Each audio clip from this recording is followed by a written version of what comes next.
Saya berterima kasih boleh kembali ada di mimbar ini, sebuah kepercayaan buat saya.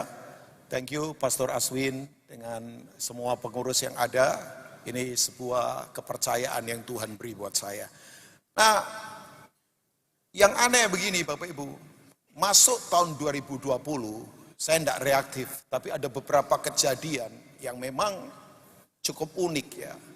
Dalam anugerah Tuhan tidak punya pemikiran untuk saya selama 2 minggu ada di Australia karena mendadak, cari tiket lagi susah, harga lagi tinggi, tapi putuskan karena memang mesti kunjungin anak. Karena dia lagi cari kerja, nggak mau liburan nggak mau balik, jadi ya terpaksa bapak kangen. Ya boleh pembicara di mimbar, pendeta, tapi kalau sudah soal anak, aduh memang hati kita nggak bisa dipungkiri lah ya. Ada orang keren-keren, kuat-kuat, sama anak bisa menangis. Tapi nggak apa-apa, bukan cengeng. Itu justru saya memahami hati Bapak kita sama kita seperti apa. Percayalah, Bapak di sorga sangat sayang kita. Amin. Nggak, saya yang penuh kekurangan, kadang licik, kadang masih suka salah saja. Punya hati terhadap anak lain kan, apalagi Bapak di sorga kan. Nah, Bapak Ibu, yang aneh begini, 2020 dimasuki, terutama di Australia misalnya ya, Bapak Ibu lihat ya Jakarta banjir, makanya saya skip tiket, tidak langsung balik ke Jakarta, turun Bali, kemudian langsung ke Surabaya untuk pelayanan di sini. Jakarta tiba-tiba fenomena luar biasa, hujan super ekstrim, ya tidak boleh saling menyalahkan sih Bapak Ibu ya. Walaupun saya juga tidak suka orang bermain kata-kata, excuse dan sebagainya kan. Ya, yang penting berani bertanggung jawab menghadapi apa saja. Tapi memang super ekstrim. Bahkan hari ini doakan ya ada laporan bahwa akan ada super ekstrim lagi cuaca di Jakarta. Sampai orang ketakutan bayangkan ya.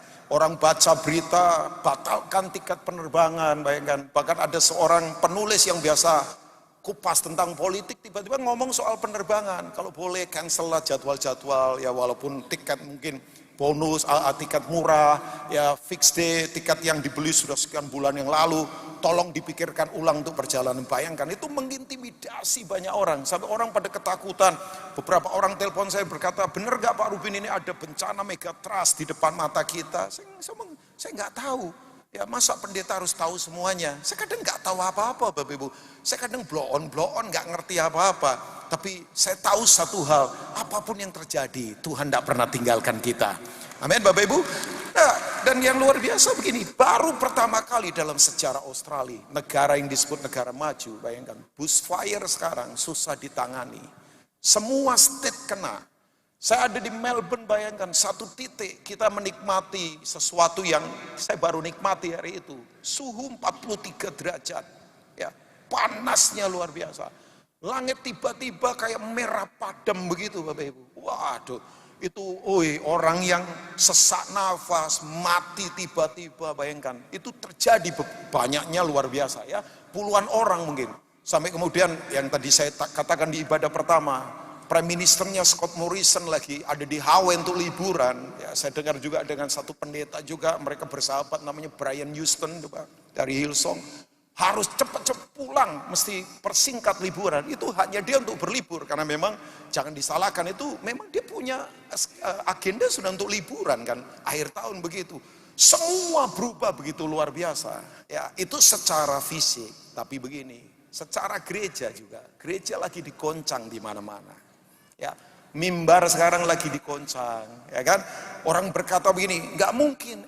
Ternyata mengagetkan.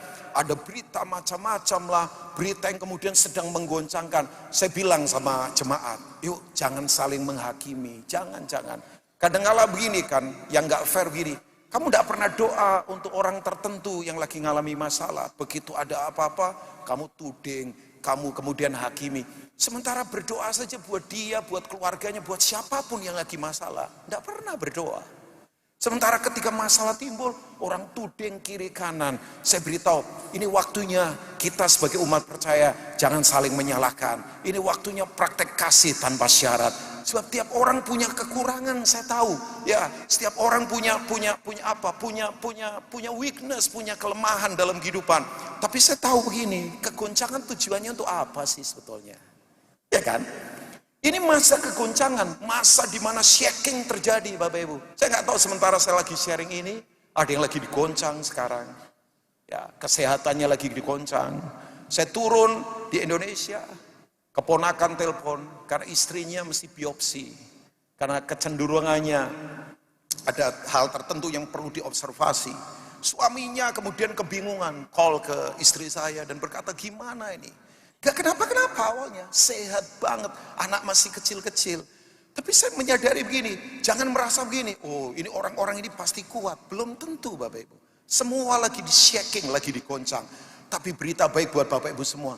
Tuhan itu menggoncang, karena begini, yang pertama, Tuhan mengasihi. Supaya gereja kembali kepada kemurnian. Yang setuju katakan amin. Supaya saya murni, betul. Orang nggak kelihatan di mimbar.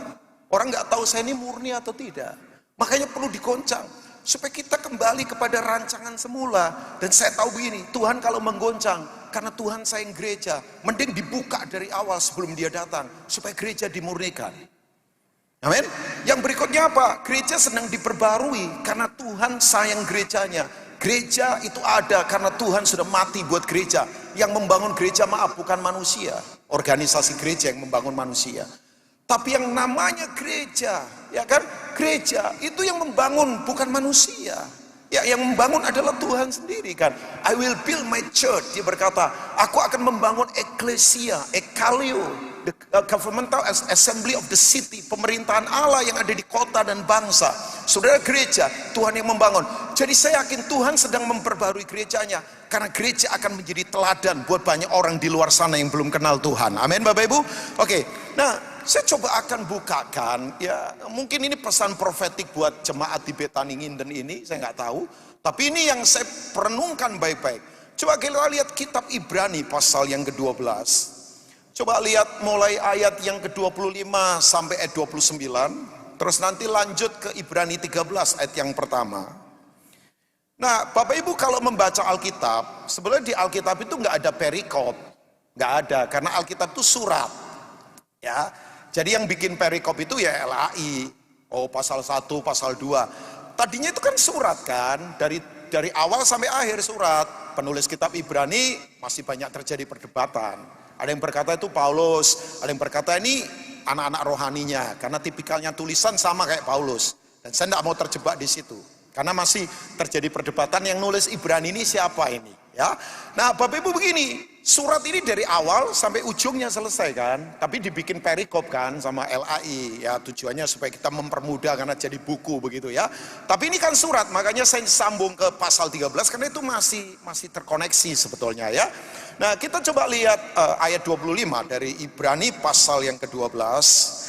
Kita lihat sampai ayat 29, thank you yang di multimedia. Jagalah supaya kamu jangan menolak Dia yang berfirman. Sebab jikalau mereka yang menolak Dia yang menyampaikan firman Allah di bumi, tidak apa Bapak Ibu? Tidak luput. Ayat yang apalagi jika kita berpaling dari Dia yang berbicara dari sorga. Nah ini ayat yang ke-26 coba. Nah ini. Waktu itu suaranya, di sini besar, Tuhan menggoncangkan bumi, tetapi sekarang Ia memberikan apa Bapak Ibu? Janji. Katakan janji. Jadi begini, janjinya apa? Percaya nggak kalau Tuhan janji pasti ditepati? Nah sayangnya, kok udah yakin orang Kristen pasti diberkati. Amin. Orang Kristen yang sungguh-sungguh pasti diberkati. Yang setuju katakan amin. Cuman pertanyaannya, gereja siap nggak kalau digoncang dan masa sukar?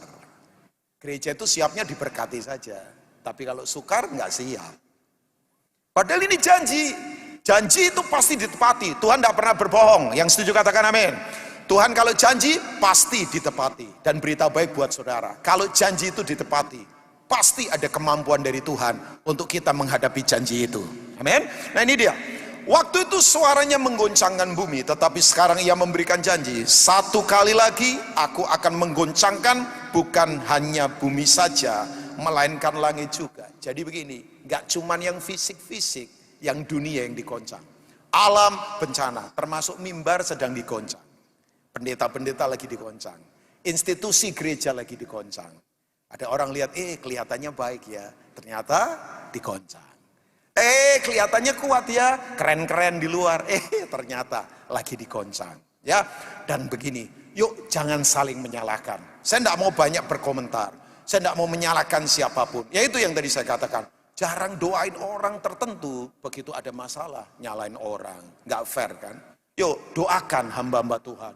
Saya suka sekarang mendoakan pendeta-pendeta. Saya suka doakan orang-orang kudus di seluruh Indonesia.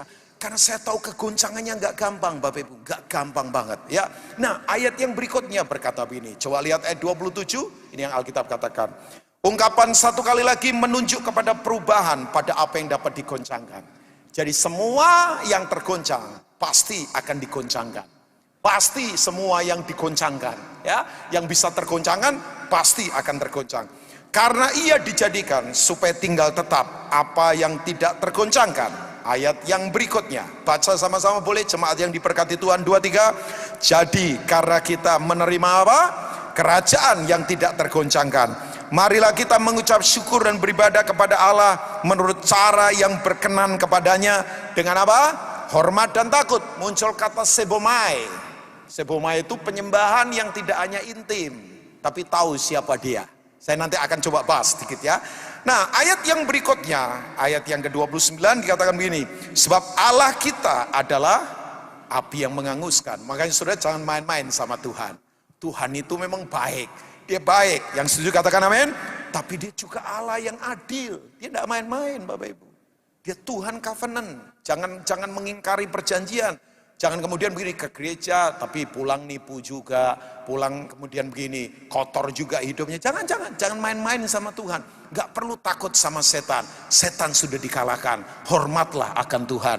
Nah ayat yang pertama dari Ibrani 13 berkata begini, ayat pertama. Nah ini dia. Yuk cuma baca sama-sama boleh. Ini ayat pendek 2-3. Peliharalah apa? Kasih persaudaraan. Bahasa Yunaninya saya suka. Menoch, Philadelphia. Menoch. Lanjutkan, kasih persaudaraan, lanjutkan. Pakai bahasa Greek ini. Ya, Menoch, Philadelphia, Menoch. Lanjutkan, kasih persaudaraan, Philadelphia kan kasih persaudaraan. Menoch, lanjutkan lagi. Nah, dari ayat-ayat yang saya coba sodorkan buat Bapak Ibu semua. Yang percaya firman Tuhan katakan amin. Saya akan coba sodorkan buat Bapak Ibu. Ini kegoncangan tidak bisa ditengking. Ya, saya tidak tahu 2020 nggak gampang memang dihadapi. Ya, banyak kejadian yang mengejutkan dan semua kejadiannya itu masuk justru di tahun baru. Kok nggak ditunda di 2019 dulu ya? Justru waktu masuk tahun 2020 ada banyak sign prophetic yang aneh. Ya, kayaknya surga lagi mengingatkan gereja ini bahwa ini memang masa kegoncangan. Semua lagi di shaking. Nah dalam masa kegoncangan begini Bapak Ibu, ya saya nggak tahu sekali lagi ada yang toko lagi berat sekarang, keluarga lagi berat, tiba-tiba divonis sakit tertentu, ada yang lagi susah sekarang, ada yang lagi di apa tuh namanya, ya digoyang-goyang dalam kehidupan. Nah responi semua dengan baik, sebab yang pertama begini, nggak usah takut, dalam kegoncangan apapun. Tuhan sendiri akan menuntun kita secara langsung, tidak usah pakai perantara. Tuhan pasti menuntun kita secara langsung. Amin. Percayalah begini, Tuhan itu mau tuntun kita Bapak Ibu. Pertanyaannya, kita mau dituntun Tuhan enggak? Atau sorry ya, kesombongan kita menghalangi untuk kita dituntun Tuhan. Logika kita menghalangi untuk dituntun Tuhan. Ya, atau mungkin deposito kita menghalangi untuk dituntun Tuhan. Atau mungkin jabatan saya sebagai seorang pendeta menghalangi untuk dituntun Tuhan. Saya rasa paling tahu. Padahal enggak sebetulnya. Bahwa Tuhan mau menuntun kita secara langsung, percayalah. Nah, saya kemudian coba akan tarik dalam perjalanan bangsa Israel. Israel itu ditawan di Mesir 420 tahun, bayangkan. Lama banget, lama kan. Ya, Indonesia dijajah Belanda berapa tahun? 350 tahun kalau nggak salah ya, dijajah. Sebenarnya bukan dijajah Belanda sih, itu dijajah perusahaan namanya VOC. VOC kan, yang menjajah Indonesia. Sampai hari ini, ya saya nggak tahu di sini semoga nggak terjajah VOC ya. Karena roh VOC masih menjajah kita loh sampai hari ini. Saya berharap sih yang dari depan sampai ujung belakang, yang di atas juga di samping kiri kanan saya, jangan terjajah VOC. Kita sudah merdeka. Tahu nggak VOC? VOC masih menjajah kita sampai hari ini. Ya, VOC kan roh. Ya, singkatan itu, Fokoe Oechuan. Itu VOC itu. Yang lain Bocuan, gak apa-apa. Fokoe Oechuan. Ya, Pokoknya saya nguntung, yang lain buntung, yang lain rugi, yang lain miskin nggak apa-apa. Saya berharap jemaat di sini tidak terjajah VOC. Kita merdeka, kita orang yang suka memberi, kita orang yang sungguh-sungguh begini, melayani satu dengan yang lain. Amin Bapak Ibu. Jangan terjajah, pokoknya wecuan. Ya, itu egois namanya. Nah Bapak Ibu, 420 tahun Israel dijajah ada di perbudakan Mesir. Keluar dalam perjalanan di padang gurun, proses. Makanya betul, saya setuju yang Pastor Francis Chan katakan begini, orang Kristen yang kemudian hapus proses, nggak suka proses, pasti nggak kuat. Dalam perjalanan ada proses. Saya bisa begini, ngalami proses dalam kehidupan, ya kan? Nah Bapak Ibu begini, dalam proses kemudian 40 tahun dituntun oleh Musa. Satu kali Musa mau mati, dia ada di Monebo, gunung perbatasan. Dia tidak bisa masuk ke Promised Land, dia cuma ada di Nebo. Kemudian yang masuk Yosua dan Kaleb, kita tahu itu ya. Dari jutaan orang, kira-kira hampir 4 juta orang, yang masuk cuma 2 orang. Bayangkan, itu tukang gali kubur capek itu.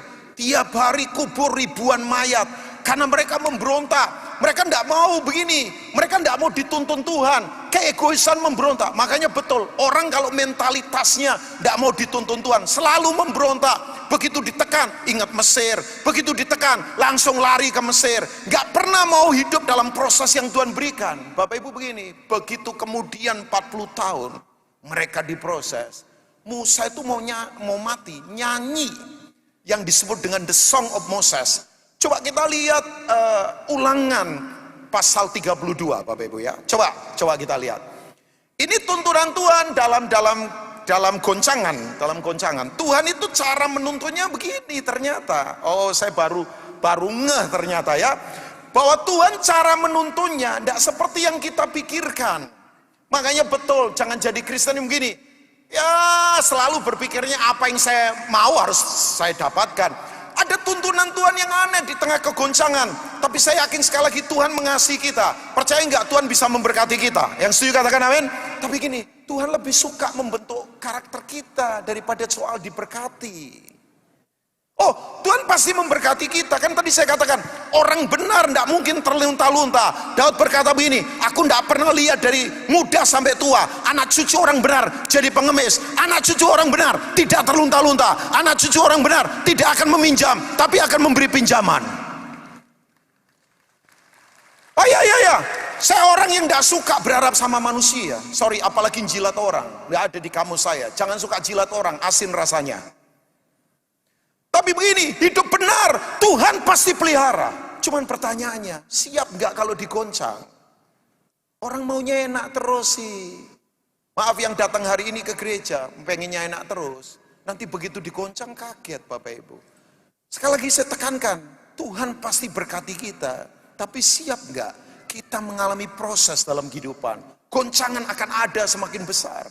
Ekonomi tidak akan makin baik ke depan ini Bapak Ibu. Ya. Nggak pesimis Bapak Ibu. Alkitab berkata, langit dan bumi pasti berlalu. Hanya firman Tuhan yang tinggal tetap. Nah, Ulangan 32 ayat yang ke-11. Kesimpulan Musa adalah ini. Ya, saya suka bercanda. Kalau ada tour paling panjang di seluruh dunia, adalah tour ini. Dan tour guide-nya adalah Musa. Di sini nggak tahu ada yang pekerjaannya tour guide. Pernah nggak pimpin tour 40 tahun nggak pulang-pulang ke rumah? Itu begitu pulang pasti anaknya panggil dia Om. Om dari mana Om? Apalagi waktu dia keluar tour, anaknya baru lahir. Pulang berarti 40 tahun. 40 tahun jadi tour guide. Jangan tanya saya, tour agentnya apa ini? Saya nggak tahu ya. Coba, dalam perjalanan Bapak Ibu. Wow, nggak gampang. Tapi Alkitab berkata begini, coba lihat. Laksana Raja Wali menggoyang bangkitkan isi sarangnya. Menggoyang apa Bapak Ibu? Sarangnya, menggoyang bangkitkan, itu goncangan itu. Melayang-layang di atas anak-anaknya, mengembangkan sayapnya, menampung seekor, dan mendukungnya di atas kepaknya. Laksana apa Bapak Ibu? Raja Wali. Laksana apa Bapak Ibu? Raja Wali. Nah, aneh ayat yang ke-12. Jadi kalau tidak memahami induk Raja Wali, melatih anaknya dalam goncangan untuk terbang, kita susah memahami Tuhan. Coba lihat ayat yang ke-12, Alkitab berkata begini. Yuk baca sama-sama jemaat yang diberkati 2-3. Demikianlah Tuhan sendiri menuntun dia. Tidak ada Allah asing menyertai dia. Percayalah bahwa Tuhan yang akan langsung menuntun kita. Yang setuju katakan amin. Bahkan saya beritahu buat Bapak Ibu semua, ini kegoncangan nanti. Tatap baik-baik wajah saya. Saudara yang ada di sekeliling kita nggak bisa tolong kita. Company kita nggak bisa tolong kita. Koneksi kita termasuk pejabat nggak bisa tolong kita. Bahkan mungkin pemerintah dunia nggak bisa tolong kita. Tapi percayalah, ada Tuhan yang selalu tolong kita. Ya. Saya tahu ini kegoncangan. Orang nggak akan bisa tolong kita. Bahkan nggak ngomong nakut-nakuti, saudara. Nanti satu kali uang kita tidak bisa tolong kita. Koneksi kita, nggak usahlah bangga-bangga sama koneksi. Wah, gua kenal jenderal ini. Maafkan saya ya, jenderalnya saja kadang-kala masih bingung dengan hidupnya kok. Ya bolehlah kenal. Saya kenal beberapa orang, kadang-kala ngomong begini, Pak Rubin, kontak-kontak lah kalau butuh apa. Ya, thank you Bapak. Tapi kan enggak. Ya, lagian kan, ya saya mau kontak apa sih, untuk apa sih? Karena saya tahu begini, saya tahu kegoncangan ini begini, saking hebatnya. Nanti orang yang saudara harapkan bisa tolong, tidak bisa tolong kita. Dokter spesialis top di kota Surabaya mungkin tidak bisa tolong kita. Dokter Singapura tidak bisa tolong kita. Orang jagoan seperti apapun tidak bisa tolong kita. Tapi percayalah, Tuhan secara langsung akan tolong kita, tuntun kita, menyertai kita, tak akan pernah tinggalkan kita. Tapi pahami begini, tuntunan Tuhan itu seperti induk Raja Wali, latih anaknya terbang. Sudah tahu enggak? Saya suka kata ini, dalam bahasa Inggris ada kata soaring. Ya, itu artinya adalah membumbungkan, soaring, membumbung. Saudara pasti tahu kata ini kan? Apalagi yang jago bahasa Inggris ya. Itu kata membumbung itu khusus hanya untuk Raja Wali. Hanya Raja Wali lah yang berhak menyandang kata membumbung. Katakan membumbung. Sudah tahu enggak? Kata membumbung enggak cocok untuk emprit. Kata membumbung enggak cocok. Apalagi burung gereja. Saya beritahu. Tahu burung gereja? Namanya Kristen tapi murtatan. Loh, burung gereja itu namanya Kristen tapi murtatan. Sebab dia enggak selalu hinggap di gedung gereja. Karena burung gereja suka hinggap di gedung panti pijat. Ya kan? Burung gereja suka hinggap di gedung tempat ibadah lain. Makanya burung gereja itu burung yang murtatan, namanya Kristen, tapi belum tentu Kristen. Saya berharap di sini kita bukan burung gereja, kita Raja Walinya Tuhan. Amin Bapak Ibu. Dan sebab ini Raja Wali itu layak menyandang kata membumbung, Bapak Ibu, membumbung. Tahu Bapak Ibu, saya kemudian menyadari begini, ternyata Raja Wali itu tidak layak tinggal di sarang. Orang Semarang ngomong, kan Gilani itu apa sih? Ya, masa Raja Wali tinggal di sarang? Raja Wali itu burung yang harus terbang di langit yang tinggi. Raja Wali itu ini, satu-satunya burung yang tahan menghadapi badai. Raja Wali itu adalah burung yang kuat menghadapi badai. Oh, kalau empret burung gereja ketemu badai, saya jamin masuk rumah sakit burung ruangan ICU. Ya, saya jamin tuh, sayapnya patah semua. Karena begini, Raja Wali lah satu-satunya burung yang begini, kuat untuk menghadapi badai. Makanya betul, latihannya nggak gampang. Bapak Ibu tahu, begitu anak Raja Wali sudah besar dan memang dia layak untuk terbang, induknya itu datang, goncang sarangnya. Nah, sarang Raja Wali kan kita tahu kan, nggak ada lah Raja Wali bikin sarang misalnya di pohon pisang, itu Raja Wali teler itu namanya ya. Raja Wali nggak mungkin bikin sarang di pohon kelapa. Saya mau tanya buat Bapak, Raja Wali bikin sarang di mana? Bukit Batu. Dicepitkan itu sarangnya di situ supaya begini, tidak terjangkau oleh musuh. Nah, Tuhan itu sembunyikan kita. Makanya saya yakin perlindungan Tuhan itu paling kuat dalam semua aspek kehidupan. Jadi begini Bapak Ibu, begitu sarangnya itu ada di situ dan kemudian anaknya sudah harus terbang, dia goyang itu sarangnya. Tahu Bapak Ibu, waktu digoncang Ya, ranting-ranting yang di luar nggak tergoncangkan, cuman jerami-jerami yang empuk, di mana dia tidur di situ, itu semua terbang semua. Saya nggak tahu. Sementara lagi sharing begini, ada yang rasa nyamannya ada di uang, uangnya lagi digoyang sekarang. Pak Rubin jangan ngomong begitu, Bapak pendeta kan paling enak. Siapa bilang? Seringkali kalau nggak sadar, mimbar ini sudah jadi rasa nyaman saya. Makanya sorry itu saya tidak akan putuskan untuk taruh rasa aman di mimbar. Setiap kali akhir tahun saya susun jadwal dengan istri saya. Kadang sibuk sekali. Sampai kadang-kala mau ketemu tim misi saja, mesti 2 tahun sekali kita ngatur jadwal. Karena teman-teman pendeta saya sibuk semua. Misi kemana lah, ke ujung mana, pergi kemana. Sampai untuk putuskan beberapa hal, kita mesti ketemu 2 tahun sekali. Dan itu harus janjian dari awal. Tapi begini, setiap kali agenda ditulis, Bapak Ibu, saya tumpang tangan sama istri saya. Dan saya selalu berkata begini, Tuhan, semua yang Tuhan tidak kehendaki di jadwal ini, tolong batalkan. Saya orang pelayanan, Bapak Ibu. Artinya begini, berkat saya datang dari pelayanan juga. Tapi saya selalu berdoa begini, Tuhan batalkan yang bukan kehendak Tuhan. Rasa aman saya bukan di agenda saya. Makanya saya tuh kadang-kala, kalau tiba-tiba satu gereja batalin saya pelayanan, saya tidak pernah marah. Saya bahkan kayak happy saja. Karena berarti punya waktu untuk keluarga di hari Minggu. Kadang-kala kita tidak punya waktu buat keluarga di hari Minggu. Saya mesti pisah sama istri saya, anak saya. Kangen kan. Sementara yang lain bisa makan bersama hari Minggu. Kadang-kala hari lain anak saya sekolah di weekdays. Jadi kalau kemudian begini, begitu batal tuh rasanya kayak ada sesuatu yang lepas. Makanya saya tidak mau bangun rasa aman saya di situ. Saya nggak tahu rasa nyaman saudara ada di mana. Lagi dikoncang sekarang. Semua jerami yang empuk, semua kasur saudara yang empuk, lagi dikoncang sekarang. Tahu saudara, begitu jerami semua berterbangan, yang tinggal adalah semak belukar, ranting yang keras. Ada dari saudara yang sekarang sedang duduk di ranting yang keras. Ke kanan ketusuk, au, ke kiri, au, ke depan, au, ke belakang, au. Pokoknya hidup tiap hari au terus saudara ya. Saya nggak tahu, keuangan lagi au lah, kesehatan lagi au, buka toko sepi lagi au, pekerjaan lagi au sekarang, ya kan? Posisi nggak naik-naik, sementara begini kebutuhan begitu luar biasa sekarang ini. Au semua, kiri kanan, kita lagi nggak enak banget Bapak Ibu. Mau nggak mau begini, keluar dari sarang, melompat ke bawah. Pertanyaan saya, belum pernah terbang ketika keluar, nggak bisa terbang. Ya kan? Karena biasa duduk. Makanya betul. Ya, saya berharap bukan di sini. Orang Kristen kalau cuma duduk saja dengar khotbah, tidak ngalami Tuhan, cuma ngalami kebaktian, mengalami pengkhotbah bagus misalnya. Saya bukan pengkhotbah bagus Bapak Ibu.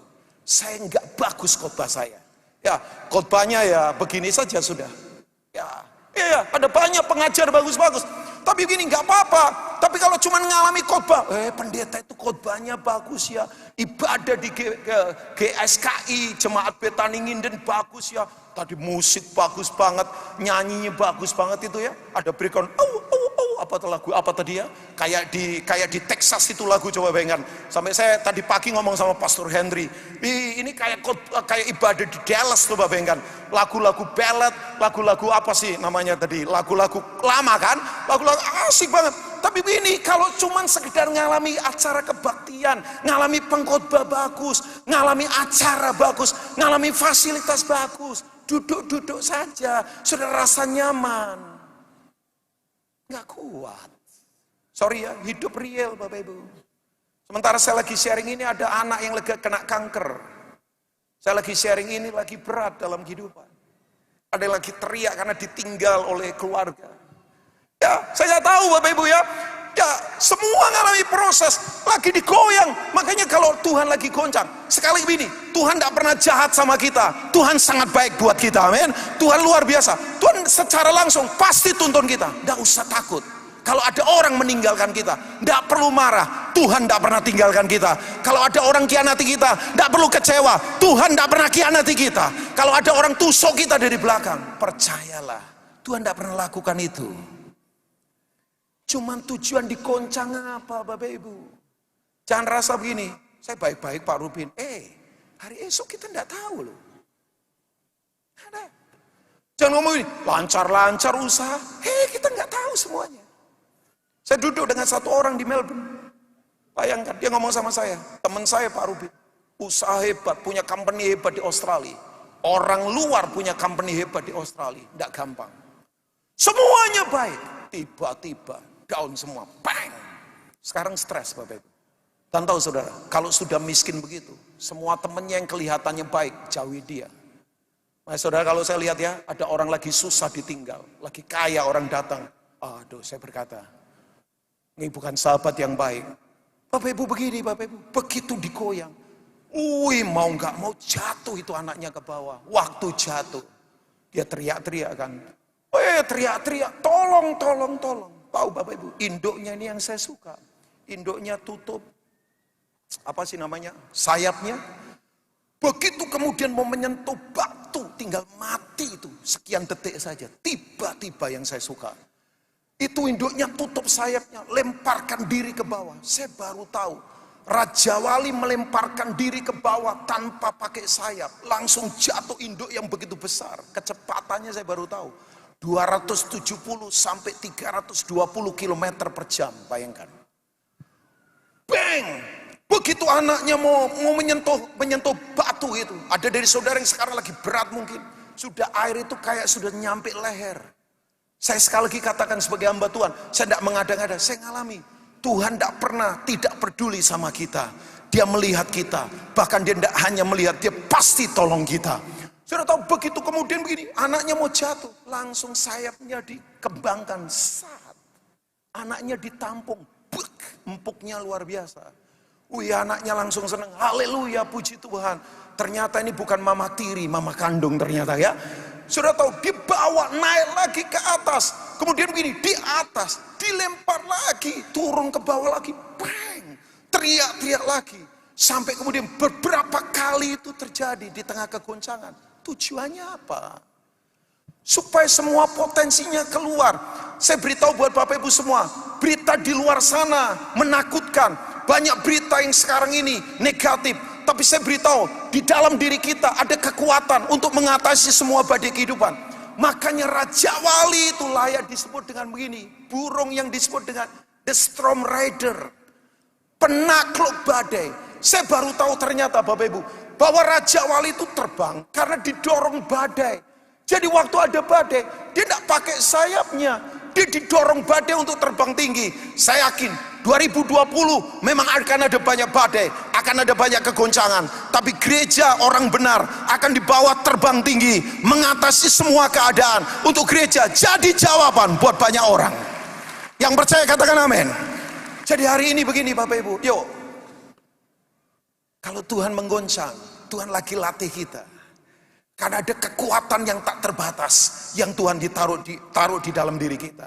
Saya kadang bertanya begini, kenapa Raja Wali bisa terbang tinggi? Jawabannya hanya satu, karena dia Raja Wali, bukan prit. Saudara percaya kita Raja Wali yang bisa mengatasi semua badai kehidupan?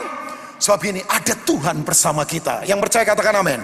Jadi begini, Tuhan mau tuntun kita secara langsung. Yuk, maksud saya begini, jangan ada yang ngomel, jangan ada yang marah. Tuhan mau tuntun kita secara langsung. Yang kedua Bapak Ibu, di tengah kegoncangan seperti ini, yang saya takut adalah ini dia. Orang berkata, Pak, perang dunia ketiga di depan mata. Bisa jadi. Orang berkata begini, bencana akan makin merajalela. Bisa jadi. Penyakit-penyakit aneh akan makin timbul. Bisa jadi. Cuman begini Bapak Ibu, yuk, fokusnya bukan pada tanda-tanda di luar. Tapi coba cek pertempuran yang tidak gampang yang ada di hati kita. Nah, saya ingin membawa kita, coba lihat apa yang Yesus ajarkan tentang akhir zaman. Lihat Matius pasal yang ke-25. Tiba-tiba ayat ini muncul di hati saya. Maaf, bukan ayat 25, ayat pasal 24. Saudara coba lihat, jangan konsentrasi hanya tanda-tanda di luar. Saya percaya tanda-tanda itu pasti akan terjadi. Gempa bumi kah, banjir kah, cuaca yang sekarang ini susah ditebak ya. Ada dari saudara mungkin lagi ketakutan, bahkan beberapa orang ini, kita tidak mau pergi kemana-mana Pak, cuaca lagi susah, lagi berat. Sampai saya mau terbang saja, beberapa orang ngomong begini, Pak Rubin pending dulu lah. Ya kasih tahu gereja ngundang bapak lah. Kan lagi begini, udahlah istirahat dulu atau apa. Oh iya, baca berita menakutkan. Orang kemudian di drive kiri kanan dengan berita yang menakutkan. Tapi berita baik untuk kita, yuk. Jangan jadi Kristen yang kemudian begini, gampang dikalahkan oleh berita apapun yang ada di luar sana. Jangan mau dipengaruhi dunia, kita pengaruhi dunia. Jangan mau dikalahkan oleh berita negatif. Sebab firman Tuhan yang adalah berita yang benar ada dalam hidup kita. Yang percaya katakan amin. Saya beritahu buat Bapak Ibu, ayo jangan stres, sudah, jangan stres. Ya, kalau ada yang lagi susah, saya kuatkan saja sebagai hamba Tuhan. Pasti Tuhan tidak pernah tinggalkan kita. Dia adalah Tuhan yang akan menuntun kita secara langsung. Nah Bapak Ibu, waktu Tuhan berbicara tentang akhir zaman, ada spirit yang berbahaya. Oke, ada gempa, ada kelaparan, pasti terjadi. Tapi ini dia Bapak Ibu, coba lihat ayat 12. Saya takut dengan ayat ini. Orang suka cari tanda di luar. Bahkan saya beritahu, kadang-kala ada pendeta yang suka ngajar akhir zaman, nakut-nakutin orang. Ya tolong, akhir zaman bukan menakutkan. Kalau orang tanya, Pak Rubin siap kalau Tuhan datang? Saya senang banget kok Tuhan segera datang. Saudara senang gak Tuhan datang? Loh, aminnya kurang mantap. Saudara senang gak Tuhan datang? Oke, saya mau tanya, siapa yang mau masuk kerajaan surga? Tolong angkat tangan, dicatat malaikat loh sekarang ya. Siapa yang mau masuk kerajaan surga? Tolong, cepat. Mau masuk kerajaan surga, tolong. Pak Aswin mau juga kan? Pak Hendri mau juga ya? Semua Pak Kris mau ya? Siapa yang mau masuk kerajaan surga? Tolong angkat tangan. Cepat. Oke. Jangan turun dulu. Tolong yang angkat tangan yang mau masuk kerajaan Allah. Ya, mau dong, saya juga mau. Oke, turunkan tangan. Siapa yang mau cepetan masuk? Pragmatis ternyata ya. Kita suka pengen masuk kerajaan surga, tapi cepet-cepet masuk malah nggak mau. Masih cinta dunia kali ya. Mungkin masih cinta deposito. Masih cinta Netflix kali ya. Masih cinta film Hollywood kali. Masih cinta mobil kali. Nah, orang pikir akhir zaman fokusnya tanda terus. Saya percaya tanda, tapi ada sikap hati yang harus dibangun. Saudara, menakutkan ayat ini. Coba lihat ayat 12. Dan karena makin bertambahnya kedurhakaan. Saudara tahu durhaka? Memberontak. Anak kalau durhaka itu memberontak sama orang tua. Ya dong. Karena makin bertambahnya kedurhakaan. Orang memberontak sama Tuhan itu durhaka juga sama Tuhan sebetulnya kan. Maka akibatnya kasih kebanyakan orang akan menjadi apa? Dingin. Saya takut. Saudara tahu nih, ini orang tawar hati makin banyak. Karena saking susahnya sampai dingin. Saya khawatir begini, berharap di sini enggak. Sekarang ini banyak orang yang suka bersembunyi di tengah kerumunan besar karena takut komitmen untuk melayani yang lain. Saya dorong dan challenge saudara hari ini, yuk jangan hanya kebaktian di tempat yang besar seperti ini karena saudara mau sembunyi supaya saudara begini, enggak bikin apa-apa. Kan ada banyak orang, enaklah di pertemuan besar begini supaya saya nggak melayani, saya nggak lagi peduli sama yang penting kan ke gereja, yang penting kan katanya kalau ke gereja itu nanti mobil nggak lecet, utang terbayarkan. Sorry, kalau model begitu apa bedanya sama datang ke berhala ya? Ya, saya nggak tahu. Tapi ini hati Tuhan. Kalau ada yang suka sekarang bersembunyi dan hidup cuek, akhir zaman orang makin susah, usaha makin susah. Kasih makin dingin, orang tawar hati makin banyak. Orang ngomong gini, gua saja susah ngurusin yang lain mati dah. Pertanyaan saya, itukah kekristenan? Sorry ya, kalau kekristenan model begitu. Saya berpikir untuk jadi Kristen. Terlalu mahal, bayangkan. Dari kecil saya pelayanan. Ya.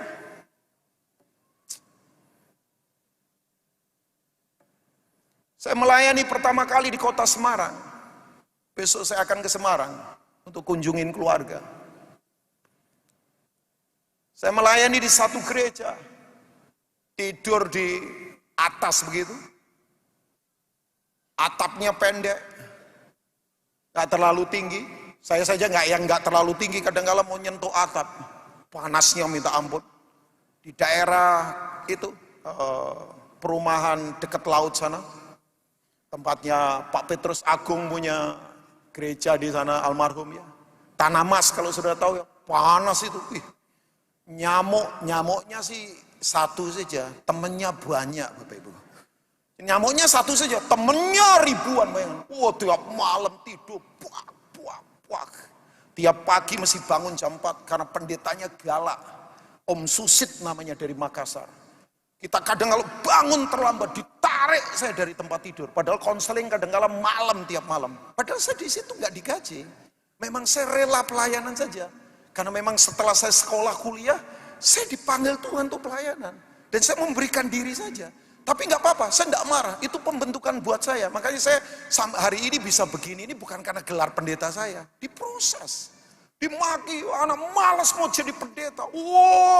Tapi nggak apa-apa. Saya nggak sakit hati. Saya tetap hormat sama Om Susit. Saya tetap respect sama dia. Orang beberapa mental, saya tetap mengabdi, bayangkan.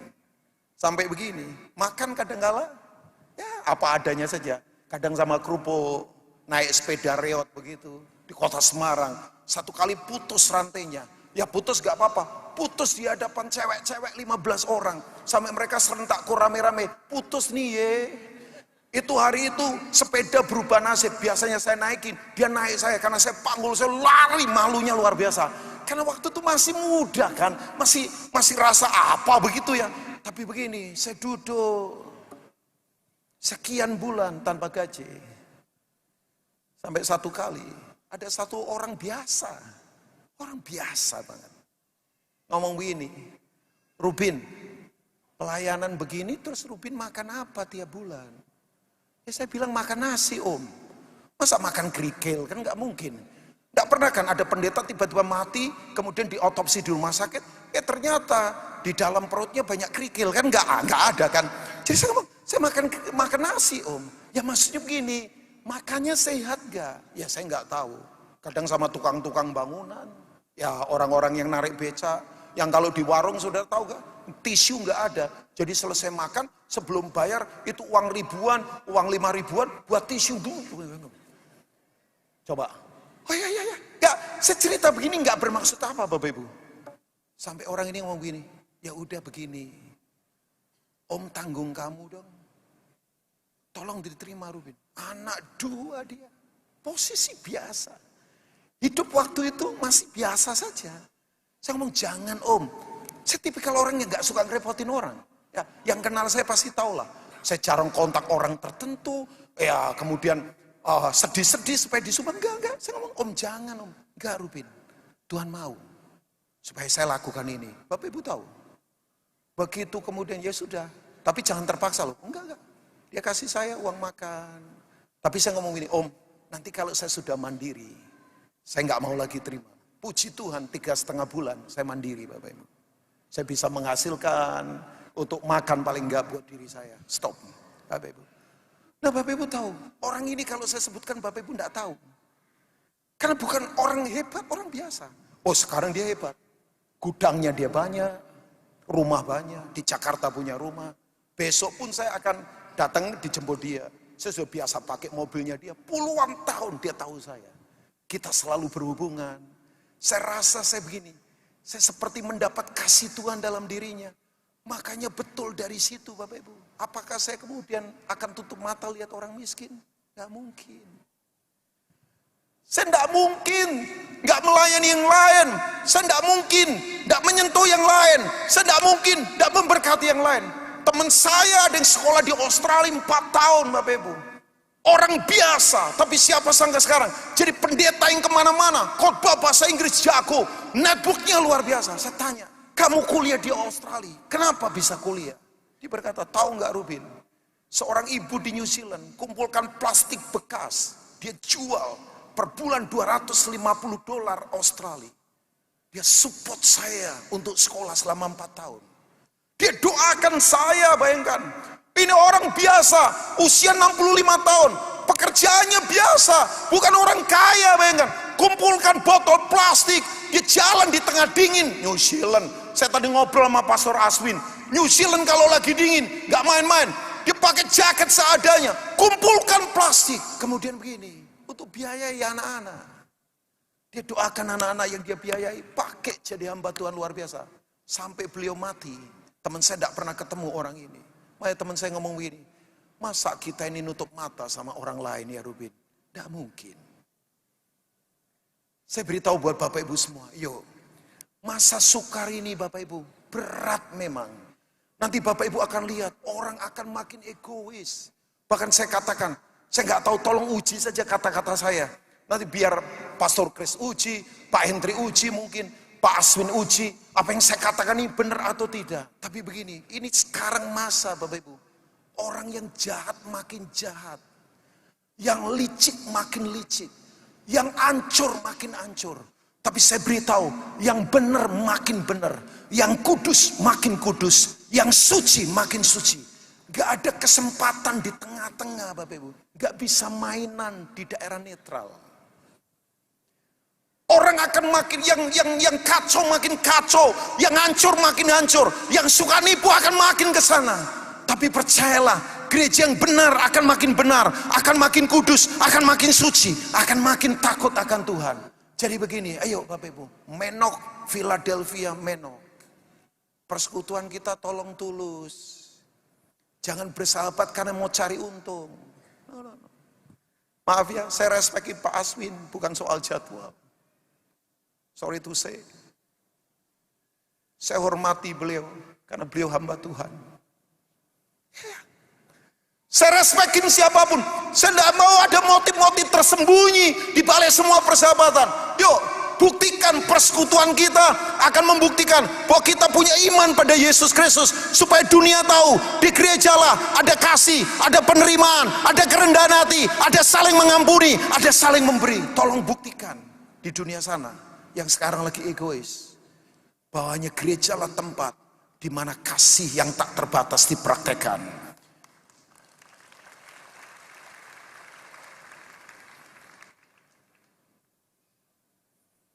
Sudah mau kuat? Kok saya semangat sendiri ya? Nah, saya akan tetap semangat. Yo, saya tutup dengan yang ketiga. After that kita berdoa. Boleh nggak pemain keyboard bantuin saya, pemain musik boleh maju ke depan. Kita akan selesai. Sudah mau kuat di masa yang sukar? Yang pertama, Tuhan pasti menuntun kita secara langsung. Di tengah kegoncangan, kita akan sanggup menjadi the storm rider, para penakluk badai. Yang mau katakan amin? Sebab begini tuh saudara, justru kegoncangan akan memunculkan yang orisinil kita ini siapa. Gak ada topeng lagi, sorry ya. Di mimbar ini bisa saja orang banyak pakai topeng. Tapi kalau digoncang, akan ketahuan yang orisinil, yang sesungguhnya. Tapi yang kedua, di masa kegoncangan kasih makin dingin, hubungan makin tawar. Orang berpikir begini, gua untung apa kenal dia? Yuk jangan-jangan, gereja bukan begitu. Gereja adalah tempat persekutuan di mana iman kita akan terlihat bahwa kita saling mengasihi, kita saling mendukung. Makanya tadi saya katakan, kalau ada yang jatuh jangan dihakimi Bapak Ibu. Maaf, yang suka menghakimi bertobatlah. Kita kurang fair kan? Tidak pernah doakan orang tertentu begitu jatuh dihakimi. Kan gak fair kita ini. Saya gak fair kan? Ya, saya mau doakan siapapun, saya mau dukung siapapun. Ya, walaupun mungkin orang itu saya tidak kenal. Ya, walaupun mungkin orang itu gak suka sama saya akan tetap berdoa. Mari saling mendoakan. Saya dorong jemaat Betani Nginden ini terus doakan orang-orang kudus di Surabaya, doakan orang-orang kudus di seluruh Indonesia supaya kita tetap kuat menghadapi masa seperti apapun. Dan yang ketiga begini, yuk kembali fokus pada firman Tuhan. Percaya enggak di masa-masa terakhir ini pewahyuan firman akan banyak Tuhan nyatakan. Yang setuju katakan amin. Saudara percayalah, hanya firman kekuatan kita. Setuju atau tidak? Yang tidak ada bisa jadi ada karena firman Tuhan. Yang buruk bisa jadi baik karena firman Tuhan. Firman Tuhan punya daya cipta kreativitas yang tidak terbatas. Langit dan bumi tercipta karena Tuhan apa? Berfirman. Tuhan berfirman Bapak Ibu, fokus pada firman Tuhan. Tidak usah takut, percayalah. Yuk fokus pada firman Tuhan. Oh Pak Rubin percaya nubuatan, saya percaya. Tapi saya tidak mau hidup dari nubuatan. Ya, Saudara fokus pada firman. Dan saya tidak mau jadi pendeta yang merasa begini, hanya pendeta yang punya firman. Enggak, tiap saudara bisa punya pewahyuan dari firman Tuhan. Amin. Pewahyuan itu begini, firman menerobosi kita dan teraplikasi dalam kehidupan. Itu pewahyuan namanya. Tiap saudara percayalah, dia Bapak kita, Tuhan Yesus Bapak kita. Yang setuju katakan amin. Pertanyaan saya, masa ada bapak yang ngomong sama anaknya nggak langsung? Nggak ada, kecuali hubungan. Ya, nah kan, bapak ngomong sama anaknya secara langsung. Dia bapak kita. Makanya saya nggak mau jadi pendeta yang ngajar begini. Hanya pendeta yang punya firman. Siapa bilang? Tiap orang Tuhan bisa kasih firman. Tiap orang Tuhan bisa pakai untuk menyatakan firman-Nya. Saya ketemu satu orang. Saya tutup dengan ini. Ya, boleh kasih G, boleh. Pemain piano. Saya ketemu satu orang, saya tidak tahu, orang dari Afrika. Kita lagi doa begitu. Lagi doa begitu, Bapak Ibu. Tiba-tiba begini, saya dan istri saya lagi duduk. Orang lagi banyak didoakan, suka dinubuat-nubuatin kan. Ya banyak orang kan suka begitu, oh, Tuhan ngomong apa-apa. Saya sama istri duduk saja, memang nggak tergerak untuk maju. Tiba-tiba dia panggil kita. Dia panggil kita. Dan dia ngomong begini, saya kok kayaknya sering lihat kamu. Saya kaget. Dia dari Afrika, sementara saya Tangerang, kan jauh banget Afrika dan Tangerang kan. Naik pesawat juga mahal. Saya kemudian diam saja sama istri saya. Kapan saya ngomong sama istri? Kapan kita ketemu dia? Tapi dia ngomong begini, saya nggak tahu. Pokoknya wajahmu nggak asing. Kamu pastor ya? Saya ngomong ya saya. Kemudian dia ngomong beberapa hal. Nah, biasalah orang nubuatin. Saya aminkan. Ya. Tuhan pakai kamu, Tuhan akan begini, kamu akan nulis buku. Padahal saya belum nulis buku sampai hari ini. Kamu satu kali akan nulis buku katanya. Istri saya ngomong, amin. Ya kan? Nah begini Bapak Ibu, tiba-tiba dia ngomong begini. Saya waktu itu lagi ngalami pergumulan. Gak usah takut ya. Sebab waktu kalian duduk tadi, itu ada dua malaikat gede banget, sekian meter, berdiri menjaga kalian, lagi kedangkan sayapnya menutup hidup kalian. Wow. Ya, saya berkata amin. Ya, roh saya melonjak, tapi saya kan bukan tipikal agamawi yang kemudian jadi bergetar. Enggak lah, saya duduk tenang saja, Dia berkata begini, jangan takut. Padahal orang biasa ini. Hari itu saya punya kekuatan yang berbeda. Saya lalui semua masalah. Saya kemudian ngomong sama istri saya, iya, Tuhan tidak pernah tinggalkan kita. Makanya saudara, hiduplah dalam pewahyuan firman. Firman sanggup tolong kita. Firman kekuatan kita yang tak terbatas. Cintai firman, praktekkan firman. Jangan tolak Tuhan berfirman. Sebab Tuhan itu dahsyat dan luar biasa. Selamat di tahun 2020. Nikmati semua kegoncangan. Tetap bergerak maju. Kita adalah the storm rider. Kita para penakluk badai. Kita akan terbang di tengah badai. Kita akan kuasai badai. Kita akan bermain di atas badai. Sebab Tuhan bersama kita. God bless you all. Tuhan memberkati semua. Amin buat firman Tuhan.